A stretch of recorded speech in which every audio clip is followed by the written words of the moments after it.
بكم الحلقة 8 من المسلسل الرائع الطيور المجروحة. وقبل ما نخليكم مع الحلقة ديال اليوم كنتمنى لكم فرجة بداية الحلقة ديال اليوم غادي تكون معنا ريمان قالت الوليدات الصغار كلوا عمروا فلوسكم وسيروا تربحوا الفلوس. واحد من الوليدات سولها واش ما كايناش شي ماكله اخرى وهي تقول ليه خدموا ودفوا شي خدامه لكم، انا حطيت لكم ماكله سخونه قدامكم. وقالت لي انت مازال كتسول على الماكله ومشات باش تحل الباب لمريم. مريم سولتها على عمر ونريمان قالت لها لو كان ما كانش عمر ما كنتيش تولي فهمتك وتشوفي واش خاصني شي حاجه. قالت لها انت ما فيك الخير. وقالت لي على كل حال كيف ولا باباك كان فيه الحريق بزاف. مريم قالت لها دابا مزيان. هو يبان ليها عمر مشات كتجري لعندو باسو حتى هو غادي يكون فرحان بزاف باش شافها وسولاتو علاش جا تماك. هو قال لها كانوا غادي يأذيوك وهي قالت ليه واش كتفكر في هادشي اخويا وباسو. وناريمان قالت هما دايرين بحال الحشرات ديال الحب. ومريم طلبات منه باش ينوض باش يمشيو. ناريمان ما غاديش تخليها تديه قالت لها واش حماقيتي واش غادي تخلي تحسن يقتلني. مريم طلبات منها باش تخرج من قدامها وقالت لها ما غاديش نخلي عمر هنا. ناريمان قالت لها غير سمحي لي انا ماشي حمقى حتى لهاد الدرجه باش نتواجه مع تحسين. مريم غادي تعصب قالت لها بعدي من طريقي. وناريمان قالت لها راه غادي يحمق ويقتلنا بجوجنا وغادي يأذي حتى الولد. هو راه قتل بزاف ديال الناس وكيدوز مده في الحبس وكيخرج. قالت لها غير سمعي لعمتك وسيري من هنا. مريم غادي تقول لعمر غادي نمشي دابا ولكن غادي نرجع لا ما تقلق ما غاديش نخليك هنا.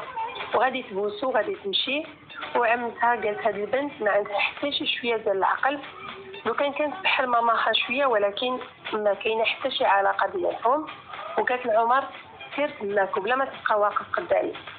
وغادي نشوفوا في القصر سميه كانت متوتره وجات لعندها وصال قالت لها راني سيد الشوربه عاد دابا وما كليتي حتى شي حاجه من الصباح. قالت لها شربي شويه منها. سميه قالت لها كيفاش غادي نقدر نشربها وصال ولدي غادي يمشي وانا ما قادره ندير حتى شي حاجه. سمير غادي يطلب منها بلا ما تقلق راسها حيت ما غادي يقدروا يديروا حتى شي حاجه. وقال لها ربما يكون هادشي مزيان لكينان. مشات وصال ونزلت جوليا قالت لهم راني دوجت بعد الرياضه ومليت وداني النعاس. وسولاتهم شنو كانوا كيقولوا شنو هو اللي حسن. سمير قال لها ماما راه شافت كينان كيجمع حوايجو هي مقلقه حيت غادي يمشي. وهي تقول جوليا لسميه بلا ما تقلقي راسك هكذا حيت هذا هو كينان باين فرحان برا البلاد هادشي علاش كيمشي دايما. وهي تسول سمير سميه واش كينان قال لي شي حاجه فوقاش غادي يمشي. هو قال لها كنظن بالليل. ومن بعد غادي نشوفوا مريم كانت متوتره عند صديقه ديالها عايشه. وعايشه طلبت منها باش تهدن قالت لها غادي نتغلبوا على كل شيء مجموعين. وقالت لها واش عاقله فاش كان باباك في السجن انت اللي ربيتي عمر وقريتي في نفس الوقت. ومريم قالت لها واش عارفه شنو وقع اليوم. وهي تقول لها شنو وقع بالضبط في الصباح. مريم غادي تعاود لها على سميه والعرض ديالها فاش اقترحت عليها الفلوس مقابل عمر. وقالت لها هي بصح مرا مزيانه وقالت بغات تعطي لعمر مستقبل زوين هادشي اللي كانت كتقول ولكن انا ما خليتهاش تكمل الهضره ديالها. عائشه قالت لها سيري وعطيهم عمر حيت عمر الا بقى في القصر احسن ليه والفلوس ما غاديش تقدري تلقايها في شي بلاصه واحده اخرى وحنا كنهضروا على مبلغ كبير 100,000 ليره. مريم ما غاديش تبغي تشوف كنعان من بعد الهضره اللي قال لها. عائشه قالت لها وشكون اللي قال لك سيري شوفي سيري عند الام ديالو لاله سميه. وقالت لها راني عارفه ما قدرش تفرقي مع عمر ولكن كاينه حتى شي طريقه اخرى باش تنقذيك وانت مضطره. وغادي تمشي مريم للقصر وطلبات من الاسياد تسلم ليها لاله سميه. سميه طلبات منها باش تدخل ولكن مريم قالت لها شكرا ولكن انا مزروبه بزاف وخاصني نمشي وعندي شي حاجه نقولها لك. سميه قالت لها كنسمعك. قالت لها انا قابله بالعرض ديالك وكانت مقلقه بزاف وباغيه تبكي. سميه فرحات وقالت لها تاخذي القرار الصحيح بنتي كوني متاكده من هذا الشيء. وطلبات منها باش تستنى شويه. دخلات وفاش رجعات جابت شيك في يديها وقالت لها واش هذا المبلغ كافي. مريم غادي تشد الشيك وقالت لها غادي نطلب منك شي حاجه ما تقوليهاش لعمر. هي قالت لها صافي تقدري تثقي فيا. وقالت لها واش تقدري تجيبي عمر دابا. هي قالت لها حتى الليل ولكن سميه قالت لمريم الليل وقت متاخر بزاف. قالت لها عافاك جيبيه ليا قبل. وغادي تقبل مريم وغادي تمشي وكانت تبكي. فاش كانت غاديه غادي اتصل بها عائشه وسولاتها شنو دارت. هي قالت لها راني مشيت قالت لي واحد الشاك خديته ودابا راني راجعه للدار. عائشه قالت لها اش غادي ديري تما؟ كنت غادي تمشي باش تاخذي عمر من تحتين. هي قالت لها غادي ناخذو ولكن غنديه للقصر. هادشي علاش جيت للدار. عائشه قالت لها صافي علميني باللي كاين. ومريم غادي تمشي مباشره للدار غادي تلاقى مع باباها كان خارج وكانت مقلقه منه ما بغاش تهضر معاه وغادي يتبعها وتسولها شنو دار في الموضوع ديال عمر. وقال لها انت ما كتقولي لي حتى شي حاجه انا باباك وكنقسم لك انني مقلق. وغادي يستغل الفرصه فاش مشات توجد الساك لعمر قلب ليها الساك ديالها باش يشوف واش عندها شي فلوس. فاش حل الساك صدم لقى عندها بزاف ديال الفلوس وما عرفش منين جاتهم وغير جات هي دار براسو بحال الا فيه الحريق مشى جلس وقال لها نتوما خليتوني نكون اب ما عنده حتى شي قيمه. وهي ما غاديش تديها في الهضره ديالو غادي تخرج وهو غادي يجبد هذوك الفلوس وغادي يكون فرحان بزاف. وهي غادي تمشي مباشره باش تاخذ عمر. وغادي نشوفوا من بعد حسين كان كيهضر مع شي واحد على شي خدمه كان معاه المساعد ديالو. تماك غادي توصل مريم وقال هذاك الشخص اللي كان كيهضر معاه عندي ضيف وغادي يقطع. مريم قالت ليه راه جبت الفلوس جيب لي عمر. حسين قال لها واش غادي تبقاي تدخلي بلا ما تسلمي هكذا دائما؟ هي تقول ليه قلت لك جيب لي عمر. وقال لي حتى نشوف الفلوس. هي غادي تحط ليه الفلوس وقالت لي واش كافيين؟ هو قال لها غادي نشوف دابا. وغادي يخرج الفلوس وعطى الاشاره للمساعد ديالو باش يمشي يجيب عمر ولكن غادي يعيط عليه في البلاصه طلب منه باش يتسنى حيت الفلوس ما كاملاش. هي ما فهمت والو طلبت منه باش يحسب مره اخرى وقال لها غادي نشوفو بجوجنا. وغادي تعرف مريم ان باباها هو اللي خداهم وغادي يبان لينا من بعد كيلعب بهم القمر وغادي يكون خسر كل شيء. ومريم قالت لتحسين غادي نجيب لك اللي باقي مره اخرى ولكن عطيني عمر دابا وما غاديش نمشي حتى لشي بلاصه حتى ناخذ عمر. هو قال لها العلاقه بيناتنا متوتره ومنين غادي نعرف انك غادي تجيبي الفلوس او لا غادي تمشي تغدري؟ وقال لها احنا راه كنتاجروا هذه راه تجاره. هي قالت ليه انا عطيتك الكلمه غادي نجيبهم. المساعد ديالو قال ليه البنت قدرت تجيب هذا المبلغ في نهار واحد باينه غادي يكون عندها مازال الفلوس. وتحسين قال لي واش هادشي اللي بان ليك؟ وقال تحسين لمريم عندي واحد الشرط. وقال لها على ود المبلغ اللي مازال غادي توقعي ليا على شي سندات. هي غادي تقبل. هو قال لها ولكن الا ما جبتيش الفلوس غادي نجي وناخذ الولد. ومن بعد هي غادي تقبل وغادي توقع ليها على هذوك السندات. والمساعد ديالو مشى وجاب ليها عمر. مشى عمر عن نقاتو كانوا فرحانين بجوج. كانت باغيه تمشي وتحسين طلب منها باش ما تنساش اللي يهضروا عليه وقال لها راني حرت ما غاديش نساي ولكن بغيت غير نذكرك. ومشات. المساعد ديالو كان كيضحك ويسول علاش كيضحك وقال ليه مبروك عليك اخويا. من بعد غنشوفوا عمر سول مريم واش غادي نمشيو في التران. هي قالت ليه لا ما غاديش نمشيو في التران. وقالت ليه اليوم غادي نديروا شي حاجه اللي كتبغي بزاف. وقال لها شنو؟ هي قالت ليه مفاجاه. وغادي تديه جنب البحر وغادي يدوزوا الوقت مع بعضياتهم وغادي ياكلوا تماك. ومن بعد غادي تديه باش يلعب طيطوشه وكانت كدوز معاه الوقت بحال الا كتوادع الان. اخر حاجه عطاتها ليه هي واحد المفاجاه اشرتها ليه دميه ديال القرصان. هو فرح بها بزاف وعنقها وهي قالت ليه راني خديتها ليك باش تكون صاحبتي وفاش ما نكونش معاك بغيتها بحال الا كنت انا. خذها الى سمعتي الرعد فاش كتاكل خليها معاك دائما. كون عينيه وودنيه وكل ما شديتيها في يديك تذكر شحال كنبغيك وقول اختي غادي تبغيني دائما. عمر قال لها علاش كتقولي هذا الشيء؟ هي قالت ليه هكذاك. وغادي تعلقوا وغادي يمشيو. من بعد غادي نشوفوا سميه كانت متوتره بزاف وكتسنى مريم باش تجي وخافت تمشي كينا نقبل. وصال جات ليها اتاي وسولاتها واش البنت غادي تجيب عمر وغادي تسمعهم اسيه. وهي قالت لها ما عرفتش ان شاء الله تجيبو. وصال قالت لها ما فهمتش علاش غادي تجيبوها هكذا. وقالت لها وقيلا غادي تطلب الفلوس اولا شي حاجه. سميه ما غاديش تقول لها على القصه ديال الفلوس. قالت لها غير تجيبوها بعدا. وغادي تبان لينا من بعد جوليا كانت كتهضر في التليفون مع سامر وقالت ليه ما غاديش نجي للشركه حتى يمشي كينان حيت غادي نجي وما نقدرش نخلي الامور بلا ما نتحكم فيها وانت كتعرف ماماك دائما كدير شي حاجه. جات اسيه وجات ليها العصير اللي طلبات وقالت لها سميه باينه كدير شي حاجه. جوليا ما فهماش شنو كتقصد، هي تقول لها راه سمعتها كتهضر مع ماما واقيلا غادي يجي عمر عاوتاني، وهي سولاتها واش متأسفة، هي قالت لها متأسفة، غادي يجيبوا شي واحد وهما راهم كيتسناوه. جوليا قالت لها خاصنا نديرو شي حاجه، هاد الولد ما خاصوش يجي للدار، وغادي توصيها باش تحل عينيها ودنيها مزيان وتعلمها بكل شيء. غادي نشوفوا من بعد سميه شافت كينان خرج في الباك ديالو يعني قبل الليل، ومشات لعندو وسولاتو واش غادي، هو قال لها هي قالت لي كنت غادي تمشي حتى الليل، شنو غادي يوقع الا تمنيتي شويه؟ هو قال لها خاصني نخرج راه وقع شي تغيير. وسميه قالت لي ما ودعتيش خوك. هبطات جوليا قالت لها راهم توادعوا في الصباح، وقالت لي كينان رحله سعيده، وحتى هي غادي تودع معاه. ومن بعد غادي تبان لنا مريم وصلت للقصر مع عمر. عمر ما بغاش يدخل وقال لها علاش جيتيني لهنا، يلا هي نمشيو بحالنا. وهي قالت لي غادي نقول لك شي حاجه، خاصك تعيش هنا دابا وهذا الشيء حسن ليك. عمر بقى كيبكي وهي قالت لي هذا الشيء على ود مصلحتك، وهما راه كيبغيو كل دار كبيره فيها مسبح حديقه. هو غادي يكون مقلق وكيبكي. قال لها ما بغيتش، انا بغيتك انت.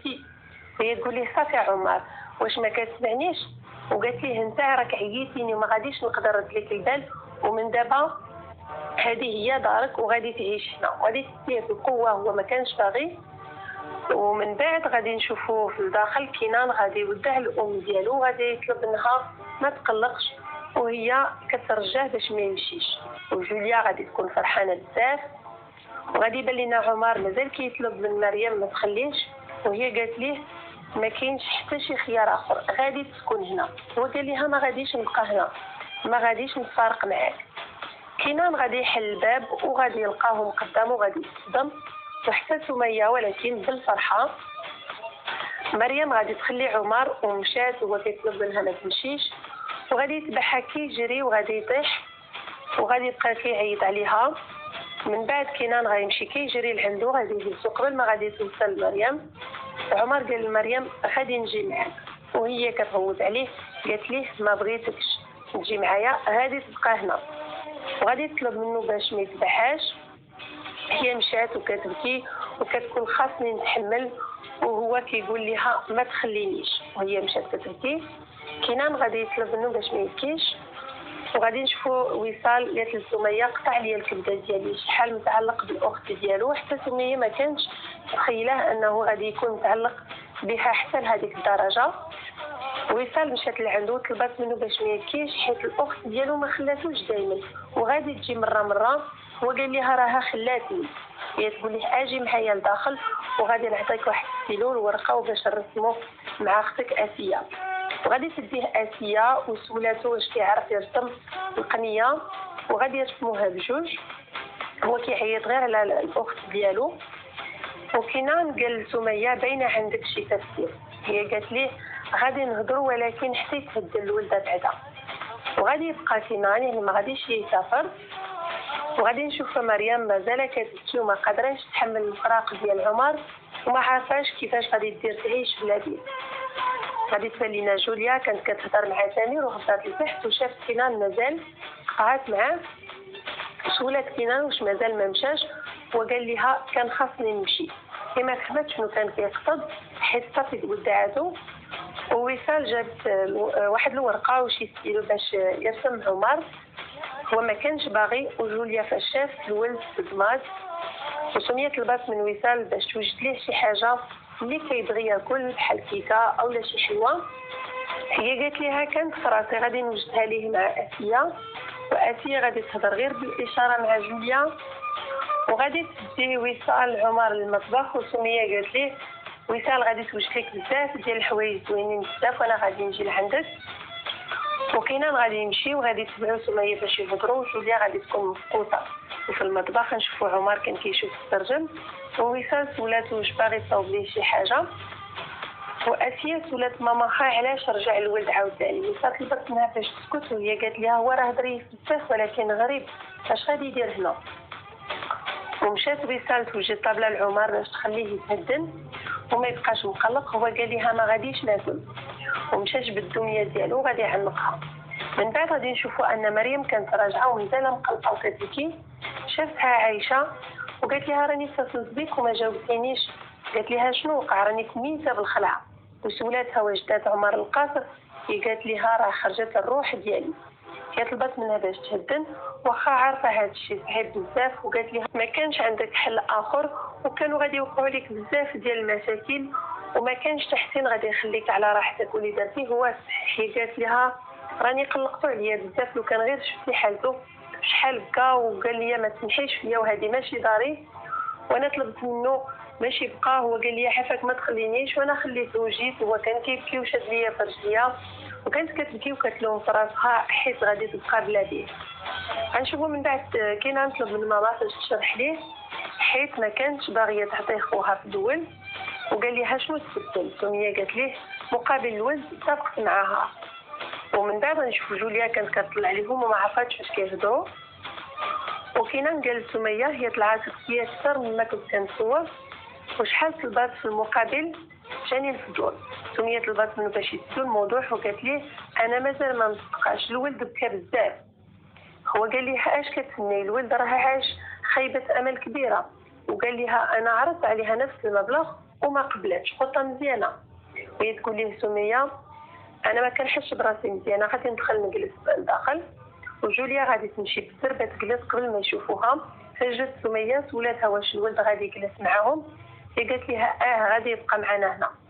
جوليا ما كانتش متفقه مع القرار ديال سميه حيت ما كيعرفوا والو عليه، لا ماماه ولا باباه ولا العائله ديالو، باش ما توقعهم حتى شي مشكله في المستقبل. سميه قالت لها كنظن زدتي فيه شويه وغادي تمشي تشوف شنو كيدير. من بعد غادي نشوفوا ان منصور داز مشى للدار وغادي تشوفوا مريم غادي تكون محسوبه بزاف. وقالت لعائشه هادشي كله بسببه، وقالت لها الشخص الوحيد المسؤول على اللي وقع لعمر هو بابا، وغادي تكون محسوبه لواحد درجه كبيره. وعائشه كتهدن فيها حيت غضبانه بزاف، ولكن مريم ما سمعت ليهاش ومشات كتجري للدار. وغادي يكون هو ندمان بزاف حيت لعب اخر جوله يعني قبل كان ربح شويه ومن بعد خسر كل شيء. مريم جات وكانت معصبه فاش حل ليها الباب، قال لها مالكي وهي كتبكي وكتسولي واش ما شفتيش حالتي اول نهار جيتي فيه دمرتي كل شيء. هو قال لها شنو درت واش ما كتقوليش بابا تاش فوق راسي. وسولاتو على الفلوس وقالت ليه راني حيانه قول لي شنو درتي بالفلوس. هو غادي ينكر كل شيء وقال لها ما عرفتش علاش كتهضري، خذي هادشي اللي عندي. وقالت ليه ما بقيت صغيره باش تضحك عليا. قالت ليه هذوك الفلوس اللي خديتي راهم ديال تحسين وكانوا ناقصين، شنو درتي بهم بهذوك الفلوس؟ واش لعبتي القماش شربتي الشراب؟ هذوك الفلوس راهم ديال عمر. هو سولها فين هو عمر، هي قالت ليه واش كيهمك؟ ولا قال لها فين هو؟ هي تقول ليه ما عمر ما غادي نقول لك فين كاين عمر. وغادي يهددها ولكن مريم ما بقاتش كتخاف منه. وفي القاصر غادي نشوفوهم وجدوا الماكله لعمر ولكن هو ما كانش باغي ياكل. وسميه قالت ليه ماشي مشكل، واش بغيتي تصاوب لك بيسا البطاطا المقليه مع الكفته؟ هو غادي يكون معنق هذيك الدميه ديالو وكيبوسها. وغادي نشوفوا من بعد مريم كانت مازال معها عائشه. سولات عائشه على باباها، عائشه قالت لها ما عرفتش راه خرج وهو كيقول بنتي مسقوطه. وقالت لها واش يقدر يكون طاحوا لك الفلوس؟ مريم قالت لها ما طاحوش ليا الفلوس، انا حسبتهم غير قبل ما ندخل الدار. مريم قالت لها غادي يكون خسرهم في القمر. عائشه قالت لها غادي نمشي نصاوب لك ما تاكلي. قالت لها واش نوجد لك الشوربه سخونه، ولكن مريم ما بغاتش حيت ما مشي هي حتى شي حاجه. وقالت لها مريم اللي وقع راه عيب بزاف. قالت لها راني ما علمش الشاف ديالي في الخدمه، كنت مشغوله وكنجري مور عمر وغادي تمشي للخدمه قبل ما تمشي ليها. عائشه قالت لها كيفاش غادي ديري تمشي وانت بهذه الحاله؟ مريم قالت لها كنفضل نخدم باش ننسى وما نفكرش في عمر. وقالت لها الدار كتفكرني في عمر في اي بلاصه فيها. وقالت لها انا محتاجه الخدمه باش نخلص الدين ديالي لتحسين باش نقدر نتلاقى شي نهار مع عمر. عائشه قالت لها عندك الحق، يلاه نخرجوا بجوج. وغادي يخرجوا مجموعين. من بعد غادي نشوفوا تامر رجع للقاصر حيت جوليا طلبات منه باش يرجع وقال لها راني خليت الاجتماع وجيت كنجري. هي قالت ليه راك عارف السبب، كينان ما مشاش. هو قال لها راني شفتو لتحت. هي غادي تكون مع صباح حيت كينان بقى وما مشاش، وحتى حيت الولد رجع للقصر وغادي يسكن. هو طلب منها باش تهدن. هي قالت ليه وانت عارف شنو كاين؟ وقالت لي واش عندك شي خطه؟ قلت ليه كنان ما خاصوش يعرف الوضع ديال الشركه، والبنكه ما سلفتناش القرض، وقال لي حتى البنكه الثانيه راه خارجه. هي قالت لي الشركه صافي راه قريبه على الافلاس، واخر واحد خاصو يعرف هو اللي كاين تحت كيشرب القهوه. وقالت لي باش يمشي كنان خاص الولد حتى هو يمشي، وهي اللي غادي تكلف باش دير واحد الخطه. وغادي يكون اخر مشهد في الحلقه ديال اليوم. كنتمنى انا مخاطرين الاعجاب ديالكم. مع السلامه، احبكم في الله.